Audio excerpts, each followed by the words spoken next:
আসসালামু আলাইকুম সবাইকে। হৃদিতা গল্পের 9 নাম্বার পার্ট। তো বেশি কথা না বলে চলুন গল্প শুরু করা যাক। আমার কথা শুনে কাকাই হঠাৎ বলে উঠল, সম্ভব না। কথাটা শুনে রীতিমতো অবাক হয়ে কাকাইকে বললাম, কাকাই সম্ভব না কেন? কাকাই বলল, এই ইট পাথরের শহরে আমরা একা থাকতে পারবো না রে। তুই তো জানিস আমাদের গ্রাম ছেড়ে আমরা কখনোই আত্মীয় স্বজনদের বাড়িতে বাসায় গিয়ে 2-1 দিনও থাকার চেষ্টা করিনি। তাহলে এখানে থাকবো কেমনে? কাকিমা হেসে বলল, আচ্ছা এসব কথা পরে হবে, এখন তানিশার দিকে একটু তাকাতো। কথা বলার মাঝে তানিশার কথা যেন ভুলেই গিয়েছিলাম। কাকিমার কথা মতো তাকাতেই লক্ষ্য করলাম তানিশার কোলের বাচ্চাটি কান্না করছে। তড়িঘড়ি করে কাকিমাকে বলে উঠলাম, কাকিমা তানিশুর কোলে এটা কার বাচ্চা? অনেকটা অবাক হয়ে জিজ্ঞেস করলাম। কাকিমা মন খারাপ করে বলল, তুই চলে যাওয়ার 1 বছর পর তানিশার ভালো একটা বিয়ের সম্বন্ধ আসছিল। তোর কাকাইও আর না করতে পারিনি। তারপর বিয়েটা ধুমধাম করেই হয়ে গেল। সেদিন তোকে ফোনে 1000 বার কল করেছে কিন্তু তোকে পাইনি। হতাশ হয়ে ফোনটা রেখে দিয়েছিলাম সেদিন। আমি বললাম, সরি কাকিমা, আমার ইগো যে তোমাদের এইভাবে কষ্ট দিবে সেটা আমি ভাবিনি। কাকিমা বলল, অনেক হয়েছে, এবার তানিশার কাছে গিয়ে একটু তার অভিমানটা ভাঙা। তুই চলে যাওয়ার পর তানিশাও অনেক কেঁদেছে। আমি বললাম, আচ্ছা ঠিক আছে, তোমরা এখন ফ্রেশ হয়ে যাও, আমি বরং পেতনিটার রাগ ভাঙাই। কাকাই বলল, তুই পারিসও বটে। কাকাই কাকিমা হেসে হেসে ফ্রেশ হতে চলে গেল। আর এদিকে আমি তানিশার সামনে গিয়ে বললাম, কিরে পেতনি, বিয়ে করে ফেলেছিস তাহলে? তানিশা রেগে বলল, হ্যাঁ তো। আমি বললাম, আমার উপর রাগ করে আছিস মনে হয়। তানিশা বলল, এখন কেন কথা বলছিস? আমাকে তো ভুলেই গেছিস তুই। ভুলেই থাক, আর কথা বলতে হবে না আমার সঙ্গে। আমি বললাম, সরি রে, আমার চলে আসাতে যে তোদের উপর এতটা প্রভাব পড়বে সেটা আমি ভাবিনি। তাছাড়া তুই তো জানিস আমার আবার ইগো একটু বেশি। সে থেকে মনোভাব নিয়ে ফেলেছিলাম তোদের ওখানে আর যাবই না। তানিশা বলল, অতীতে যা কিছু হয়েছে সেটা দুর্ঘটনা ভেবে ভুলে যা এবং তোর লাইফটা গুছিয়ে দিতে পারবে এমন কাউকে ঘরে নিয়ে আসই। আমি বললাম, কথাটা মন্দ বলিসনি, কিন্তু আমার ভালো লাগার মতো কাউকে পাচ্ছি না। তানিশা বলল, কেন, হৃদিতার কথা কি ভুলে গেছিস? তাকেই বউ করে ঘরে নে। আমার জানা মতে তুই ওকে অসম্ভব ভালোবাসিস। হঠাৎ তানিশার মুখে হৃদিতা নামটি আসবে তা কখনো আশা করিনি। এমনই হৃদিতার কথা শুনলে পায়ের রক্ত মাথায় উঠে যায়। আর ও বলছে হৃদিতাকে বউ করে ঘরে তুলতে। মেজাজটা নিমিশেই বিগড়ে গেল। তানিশার কথা শুনে আমার মেজাজটা আরো চটে গেল। নিজের রাগটা নিজের মাঝেই চেপে রাখলাম। আমার রাগান্বিত চেহারাটি দেখে তানিশা ভালো করে বুঝতে পারলো তার কথাটি বলা উচিত হয়নি। কিছুক্ষণ চুপ করে থাকার পর তানিশা শান্ত গলায় বলল, দেখ, আগে যা কিছু হয়েছে সেটা ভুলে যা। সেটা তো হৃদিতার তোকে জেনে বুঝে করেনি। তোদের মাঝে দুর্জয় যে মাস্টার প্ল্যান করবে সেটা তো হৃদিতা জানতো না। তাহলে হয়তো তোদের ব্যাপারটা এমন হতো না। আমি বললাম, এখন হৃদিতার কথা না বললেই খুশি হব। তাছাড়া হৃদিতাকে নিয়ে আমার বিন্দুমাত্র আগ্রহ কিংবা অনুভূতি নেই। যেদিন গ্রাম থেকে ঢাকায় আসছি সেদিনই আমার মন থেকে হৃদিতার নামটা একদম মুছে ফেলেছি। এখন চাইলেও সেটা সম্ভব না। আশা করি আমার ব্যাপারটা তুই বুঝতে পেরেছিস। তানিশা বলল, হৃদিতার কাছে সত্যটা যখন প্রকাশিত হয়েছে তখন থেকে তোকে ভালোবাসতে শুরু করেছে। ও তোকে আগে থেকেই পছন্দ করত, কিন্তু তোর প্রপোজাল পাওয়ার পরও রাজি হয়নি। তোকে পরীক্ষা করে দেখছিল কতটুকু ভালোবাসিস তাকে। কিন্তু তোদের ভাগ্যক্রমে রিলেশনটা হওয়ার আগেই ভেঙে চুরমার হয়ে গেল। আমি বললাম, এখন আর এসব বলে কোনো লাভ নেই। আমি হৃদিতাকে সম্পূর্ণভাবে ভুলে গেছি। তার জন্য কোনো অনুভূতি জীবিত রাখিনি। সবগুলোকে মেরে ফেলেছি। নেক্সট টাইম হৃদিতার নামটা আমার সামনে উচ্চারণ না করলেই আমি খুশি হব। তানিশা একটু রাগ দেখিয়ে বলল, আচ্ছা ঠিক আছে, আর বলবো না। কিন্তু তোর ভাগ্নেকে এই প্রথম দেখলি ওকে কিছু গিফট করবি না? আমি বললাম, এই সেরেছে। ভাগ্নের কথা তো আমি ভুলেই গিয়েছিলাম। চলতো আজ ভাগ্নের জন্য দোকানটাই নিয়ে আসবো। আমার একটা মাত্র ভাগ্নে, তার জন্য অল্প খেলনা দিয়ে কিছুই হবে না। খেলনার পুরো দোকানটাই তার লাগবে। কি মামা, লাগবে তো? আজকের দিনটাতে অনেক ভালো লাগা কাজ করছে, কেননা এত বছর পর কাকাই কাকিমা আর তানিশাকে দেখলাম। এর মধ্যে তানিশার বিয়েও হয়ে গেছে সেটা আমি জানতাম না। কিন্তু আজ তানিশা তার ছেলেকে নিয়ে আমার সামনে আসছে। আল্লাহর রহমতে ইতিমধ্যে মামাও হয়েছি, এর চেয়ে আর খুশির বিষয় কি হতে পারে? একটা সময় তানিশার উপরও রাগ হতো, কিন্তু আজ ভাগ্নিকে সাথে দেখে সেটা নিমিষেই গুলিয়ে ফেলেছি। যাই হোক, এখন আর তাদের উপর কোনো রাগ অভিমান কিছুই নেই। উল্টো তারা আমার উপর রেগে আছে, সেটা আমি সহজেই কন্ট্রোল করে ফেলেছি। এখন বলতে পারেন আমার সম্পূর্ণ একটা পরিবার সংগঠন হয়েছে। কিছুদিন আগেও নিজেকে একাকিত্ব হিসেবে নির্ধারিত করেছি, কিন্তু এখন আর আমি একা নই। এখন আমার পাশে কাকাই কাকিমা, তানিশা ও তার ছেলে নিলয়। বয়স মাত্র 2 বছর হবে হয়তো। সব দিক ভালোই চলছে। কাকায়ের কথা মতো গ্রামে চলে আসলাম, কিন্তু হৃদিতা আমাকে পাবার জন্য একটু বেশিই পাগলামি করছে। গ্রামে অনেকদিন পর আসায় বন্ধুদের ভালোবাসা একটু বেড়েই চলেছে। তো কলেজে ফ্রেন্ডের সঙ্গে আড্ডা শেষে চলে আসতে যাব, মাঝ রাস্তায় হৃদিতাকে দেখবো তা কখনো আশা করিনি। তো আমি আমার মতো বাইক চালাচ্ছি, হঠাৎ হৃদিতা আমার বাইকের সামনে এসে হাত বাড়িয়ে দাঁড়ালো। অ্যাক্সিডেন্ট হওয়ার অবস্থা দেখে বাইক দ্রুত ব্রেক করে ফেললাম এবং রেগে গিয়ে বললাম, এই তোমার কি সমস্যা? একটুর জন্য তো আজ বেঁচে গেলে। ভাগ্য ভালো বাইকের ব্রেক সিস্টেমটা ভালো ছিল, নয়তো আজ ওপারে চলে যেতে। হৃদিতা বলল, আমি তো মরতেই চাই। আমি বললাম, মরলে অন্য কোথাও গিয়ে মরো, আমার বাইকের সামনে কেন মরতে যাবে? হৃদিতা বলল, ভালোবাসার মানুষের কাছে মৃত্যুবরণ করার সৌভাগ্য সবার হয় না, তাই তো তোমার বাইকের সামনে দাঁড়ালাম। বাঁচালে কেন? মেরে ফেলতে আমাকে? আমি বললাম, তোমার মাথার তার সব ছুটে গেছে নাকি? ভালো একটা ডাক্তার দেখাও। রিদিতা বলল ডাক্তারে কাজ হবে না, তুমি আমার পাশে থাকলেই হবে। আমি বললাম সামনে থেকে সরে যাও প্লিজ, আমার কিন্তু এখন মন মেজাজ বিগড়ে যাচ্ছে তোমার এসব কথা শুনে। রিদিতা বলল এত রাগ দেখাচ্ছ কেন, আমি তো তোমাকে দেখার জন্যই রাস্তায় দাঁড়িয়েছিলাম। আমি বললাম এসব করার মানে কি? রিদিতা বলল এসবের মানে একটাই, আমি তোমাকে অনেক বেশি ভালোবেসে ফেলেছি, কিন্তু তুমি আমাকে মেনে নিচ্ছ না কেন বলো তো? আমি বললাম কি আমাকে ভালোবেসে ফেলেছ? কথাটা শোনা মাত্রই পাগলের মতো হেসে উঠলাম।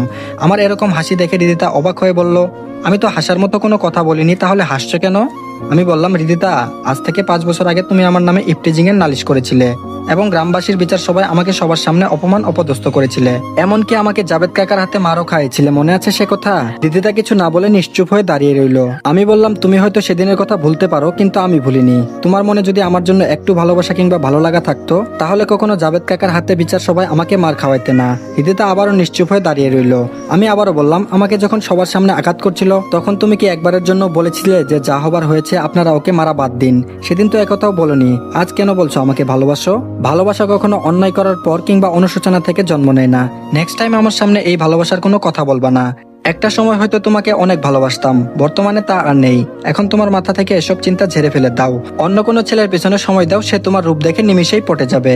রিদিতা বলল এখন এসব বলে আমাকে আর কষ্ট দিও না প্লিজ। 5টা বছর আমি অনুতপ্তের আগুনে জ্বলে পুড়ে ছাই হয়েছি, এখন এসব কথা শুনে নিজেকে কেন জানি শেষ করে দিতে মন চাচ্ছে। আমি বললাম তোমার এই লোক দেখানো কান্নাটা এবার বন্ধ করো, বুঝতে পারছি না তুমি কেন আমার পিছনে লেগে আছো। তুমি চাইলে শত শত ছেলে তোমার পিছনে লাইন পড়ে যাবে, আমাকে কেন বিরক্ত করছো? রিদিতা কান্না করতে করতে বলল তোমার মনে আমাকে একবার জায়গা দিয়ে দেখো না প্লিজ। আমি বললাম এখন আর সম্ভব না, এখন আমার সামনে থেকে সরে যাও নয়তো। রিদিতা বলল না সরবো না। এই বলে রিদিতা আমার বাইকের সামনে দাঁড়ালো। আমি বললাম এখন কিন্তু সত্যি আমার মন মেজাজ খারাপ হচ্ছে, সরে যাও বলছি। রিদিতা অনেকটা জিদ ধরে বলল না সরবো না। আমি অনেকটা রেগে বললাম সরবে না? রিদিতা বলল না। বলতেই রিদিতার গালে ঠাস করে থাপ্পড় মেরে দিলাম। রিদিতা থাপ্পড় খেয়ে অসহায়দের মতো আমার দিকে এক দৃষ্টিতে তাকিয়ে আছে, সেদিকে ভ্রুক্ষেপ না করে বাইক স্টার্ট দিয়ে সেখান থেকে চলে আসলাম। এইদিকে রিদিতাকে থাপ্পড় মেরে কেন জানি একটা খারাপ লাগা কাজ করছে। কাজটা কি ঠিক করলাম? যা করেছি একদম ঠিক করেছি। ও একটু বেশি বিরক্ত করছিল। আজকে যে থাপ্পড়টা দিয়েছি আমার সামনে আর আসবে না। আনমনে এসব কথা ভেবে যাচ্ছি, হঠাৎ কাকিমা চিৎকার মেরে আমার নাম ধরে ডেকে উঠলো। কাকিমার চিৎকার শুনে দ্রুত নিচে নেমে কাকিমাকে বললাম কাকিমা আমাকে এভাবে ডাকছো কেন? কাকিমা ভয়ে ভয়ে বলল বাবা একটা অঘটন ঘটে গেছে। বললাম কি অঘটন ঘটে গেছে? কাকিমা ভয়ে চুপসে গিয়ে বলল শফিকের মেয়ে রিদিতা কিছুক্ষণ আগে বিষ খেয়ে ফেলেছে। কাকিমার কথা শোনা মাত্র পায়ের নিচে মাটি যেন সরে গেল। রিদিতা এইভাবে নিজেকে শেষ করতে পারে না, যদি ওর কিছু হয়ে যায় তাহলে নিজেকে কিভাবে ক্ষমা করব?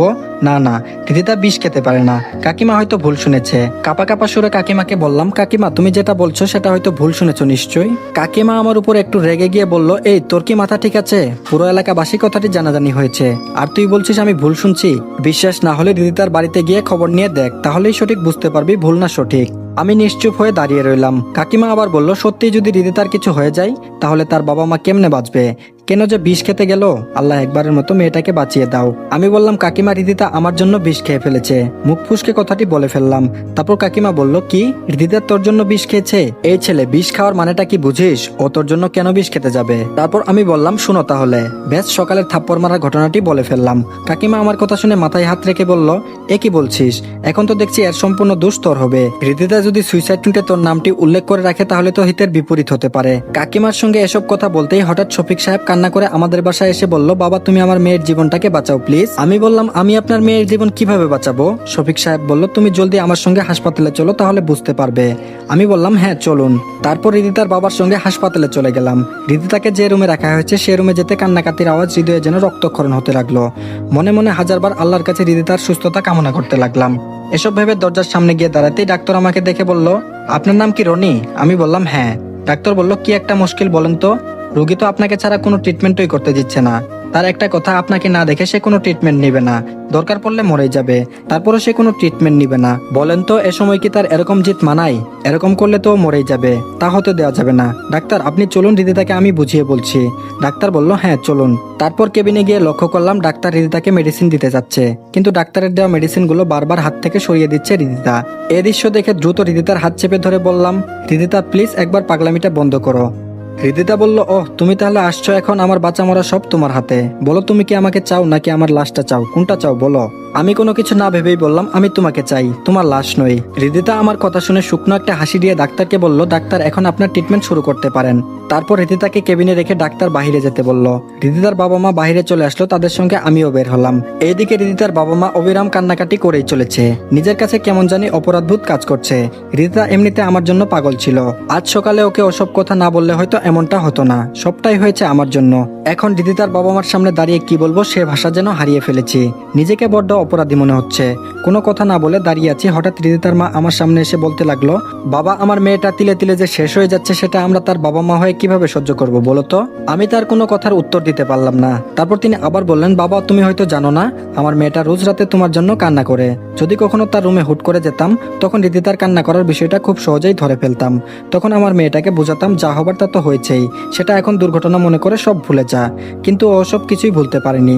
যখন তোমাকে আমার ভাতিজি মিথিলার বিয়েতে সপরিবারে দেখলাম তখন একটা কথা ভেবে আনন্দিত হয়েছিলাম। ভেবেছিলাম তোমার দেখা যখন মিলেই গেছে এখন আমার মেয়ে আর কোনো কিছু ভেবে কষ্ট পাবে না। কিন্তু ও যখন তোমার ইগোটা দেখলো তখন থেকেই তার পাগলামিটা বেড়েই চলেছে। আজ যে বিষ খেয়ে ফেলবে তা আমরা কখনো দুঃস্বপ্নেও কল্পনা করতে পারিনি। তার কথাগুলো শুনে আমি কিছু না বলে আবারও নিশ্চুপ হয়ে রইলাম। হৃদিতার মা আমাকে জিজ্ঞেস করে বলল, বাবা তুমি কি আমার মেয়েটাকে ভালোবাসতে পারবে না? হৃদিতার মার কথা শুনে এই মুহূর্তে কি বলবো, আমার ভাষা যেন একদম হারিয়ে ফেলেছি এরকম অবস্থা। আমার নিশ্চুপ থাকা দেখে হৃদিতার বাবা বলল, থাক না হৃদিতার মা, বাদ দাও এসব কথা। হৃদিতার মা বলল, তুমি চুপ করো, তোমার সঙ্গে আমার কোনো কথা নেই। আজ মেয়েটা বিষ খেয়েছে, কাল যদি আমাদের অগোচরে কোনোভাবে সুইসাইড করার চেষ্টা করে তখন তাকে কিভাবে ফিরাবো? হৃদিতার মার এরকম কথা শুনে শফিক সাহেব একটু চুপ হয়ে গেলেন। তারপর হৃদিতার মা জিজ্ঞাসা দৃষ্টিতে বলল, বাবা তুমি এখন বলো আমার মেয়েটাকে কি আপন করে নিতে পারবে না? আমি বললাম, আন্টি আমি আসলে। এটুকু বলতেই কাকিমা আর তানিশা এসে বলল, হৃদিতার কি অবস্থা? হৃদিতার মা বলল, ট্রিটমেন্ট চলছে এখনো। হৃদিতার মা কাকিমাকে অনুরোধ করে বলল, ভাবি আপনাকে একটা অনুরোধ করবো, রাখবেন? কাকিমা বলল, হ্যাঁ নিশ্চয়ই রাখবো, আপনি বলুন। তারপর হৃদিতার মা বলল, ভাবি আপনি কি আমার মেয়েটাকে আপনার ছেলের বউ করে ঘরে নিয়ে যেতে পারবেন না? কাকিমা নিশ্চুপ হয়ে দাঁড়িয়ে রইল। হৃদিতার মা আবার বলল, আমি আমার মেয়েটাকে অকালে হারাতে চাই না। দেখুন আজ বিষ খেয়ে ফেলেছে, কাল যদি অন্য কোনো ভাবে সুইসাইড করে তাহলে আমরা ওকে কেমনে বাঁচাবো বলুন? হৃদিতার মার কথা শুনে কাকিমা কি জবাব দিবেন তার ভাষা হারিয়ে ফেলেছেন। হৃদিতার মা আবার বলল, ভাবি প্লিজ আপনি চুপ করে থাকবেন না। আপনি একবার আমার মনের অবস্থা বোঝার চেষ্টা করুন। আপনি যদি একবার রনিকে বুঝিয়ে বলেন তো ও নিশ্চয়ই আপনার কথা রাখবে। কাকিমা বলল, আচ্ছা ঠিক আছে, হৃদিতাকে আমার ঘরে বউ করে নিয়ে যাব। তার আগে হৃদিতা তো সুস্থ হোক। হৃদিতার মা বলল, ভাবি আপনাকে যে কি বলে ধন্যবাদ দিব। কাকিমা বলল, এ কি বলছেন ভাবি? হৃদিতা মামুনি তো দেখতে শুনতে আলহামদুলিল্লাহ ভালোই। তাছাড়া রনিও তো ওকে ভালোবাসতো। তাদের মাঝে একটা দুর্ঘটনায় সব শেষ হয়ে গেছে। আমি বিষয়টি দেখছি, আপনি টেনশন করিয়েন না প্লিজ। আজ এমন একটা পরিস্থিতি আমাকে মোকাবেলা করতে হবে তার দুঃস্বপ্নেও কখনো কল্পনা করিনি, কিন্তু সেটার মোকাবেলা আজ করতে হচ্ছে। হৃদিতা যে আমাকে এতটা ভালোবাসতো তা আগে কখনো বিশ্বাস করতাম না। ভাবতাম আমার চোখের সামনে যেসব করছে সেটা অভিনয় মাত্র, কিন্তু আজ যেটা করলো সেটা তো অভিনয় হতে পারে না। নিজের জীবন থেকে তো মূল্যবান অন্য কিছু হতে পারে না। হৃদিতা আমার জন্য জীবন দিতেও রাজি। অতীতের যা কিছু হয়েছে সেটা এখন ভেবে থাকা যাবে না। হিতে বিপরীত কিছু হতে পারে, তার থেকে হৃদিতাকে মেনে নেওয়াই উত্তম। এসব আনমনে ভেবে যাচ্ছি, হঠাৎ কাঁধে কারো স্পর্শে পেছন ফিরে লক্ষ্য করলাম কাকিমা। কাকিমা বলল, বাবা হৃদিতাকে মেনে নে, মেয়েটা তোকে সত্যিই ভালোবাসে। তার বাবা মার দিকে একবার তাকিয়ে দেখ, তারা আজ খুব অসহায় তাদের মেয়ের জন্য। এমন অবস্থায় তাদের কথা ফিরানো উচিত হবে না। আমি নিশ্চুপ হয়ে দাঁড়িয়ে রইলাম। কাকিমা আবার বলল, বাবা এই অবস্থায় আর রাগ করে থাকিস না, হৃদিতাকে মেনে নে। আমি বললাম, আচ্ছা ঠিক আছে, তোমাদের যা ভালো মনে হবে তাই করো, এতে আমার কোনো দ্বিমত নেই। এসব আলোচনা করতেই ওপাশ থেকে হঠাৎ হৃদিতার বাবার কান্নার আওয়াজ শোনা মাত্র কাকিমা আর আমি দ্রুত হৃদিতার কেবিনে গিয়ে যা দেখলাম